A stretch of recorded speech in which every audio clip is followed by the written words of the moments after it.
A pen set is a classic gift for any occasion, be it a birthday, graduation, or promotion. We're not talking pens of the inexpensive ballpoint variety, but rather those Cadillac models in sleek metal or sumptuous wood.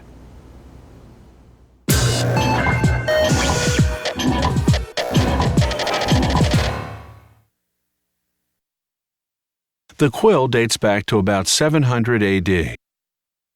Made from a bird feather, its tip had to be repeatedly dipped in ink. Messy and inefficient, the quill remained the norm for more than 1,000 years. In 1884, an American invented the fountain pen, with its built-in refillable ink barrel. But the true revolution came with the no-fuss ballpoint pen patented by two Hungarian brothers in 1938.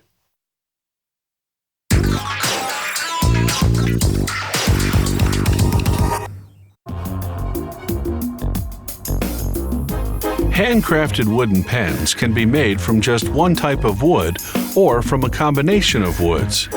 This artisan uses some 50 different kinds, ranging from domestic maple and oak to imported rosewood, ebony, olive wood, and purple heart.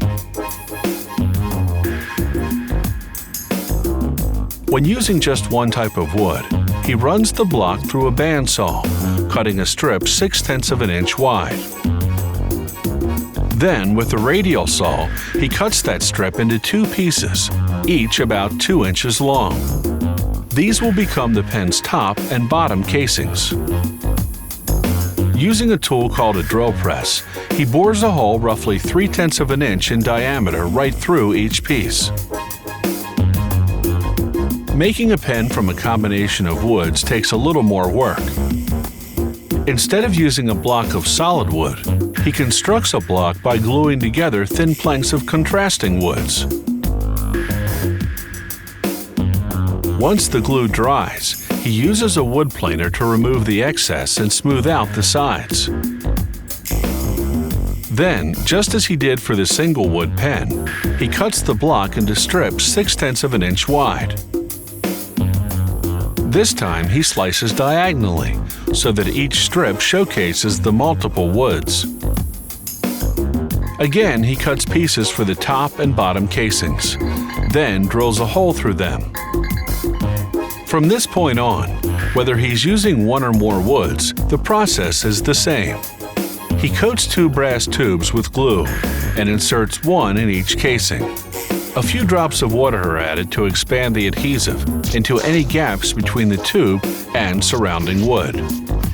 These brass tubes will house the pen's mechanism. The glue takes about an hour to dry. Then he uses what's called a hand mill to square all the angles and remove the excess glue.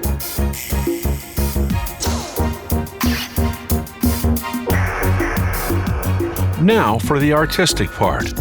He turns the casings on a lathe to shape them. First, he rounds them out.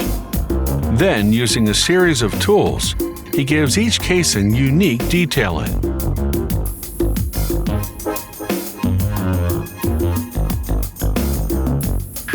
He highlights the grooves by using the heat that friction generates to burn them dark.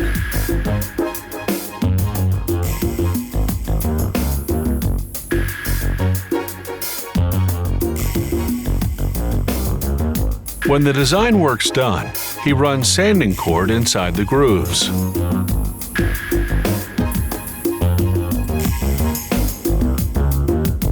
Then he sands the surface 3 times with progressively finer sandpaper. To protect the wood, he varnishes the casings with 4 coats of hardwood floor varnish, sanding between each application. When the last coat dries, he can assemble the pen starting with the tip. He glues it to the bottom casing, tapping it with a mallet to ensure it's fully inserted.